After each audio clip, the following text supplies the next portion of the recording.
So hello, I'm Dr. James Abdey, Associate Professor in Statistics from the London School of Economics and Political Science. So the thing about the data economy, the real challenge is that data is effectively invisible, which makes it extremely challenging to measure. And given that increasingly a greater proportion of really the world economy is going to be more data-driven, then this does pose extreme logistical challenges to make sure that the value add from all of this data around us is accurately shown in terms of measurements of economic development. So these are, it's very much a brave new world when it comes to data, and so we want to work internationally to ensure these sort of consistent standards for the evaluation of the data's contribution to economic growth, and then this of course will help facilitate the international comparisons.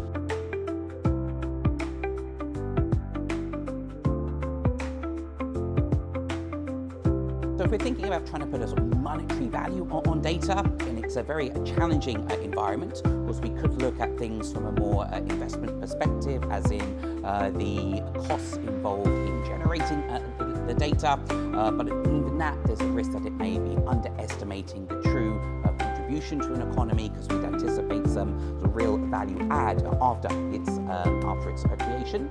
Nonetheless, that would at least be a sort of observable metric that we could look at. But I think it's particularly the intangible effects and properties of data that really pose these challenges for measurement. And I think it's not really a sort of settled debate about the best way of doing this. We're going to need to look at exploring new and innovative data collection methods such that the value add from data is truly reflected in economic development measures.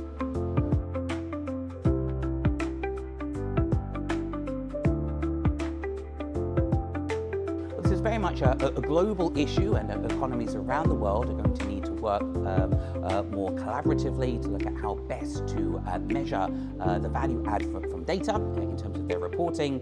So this is where I think Vietnam doesn't want to operate in isolation, and it's very much through international collaborations, and seeing, for example, in the UK with our Office for National Statistics, it's pilots for trying to measure the impact of data, and then for really each country to learn best practices such that a more of a global consensus can emerge going forward.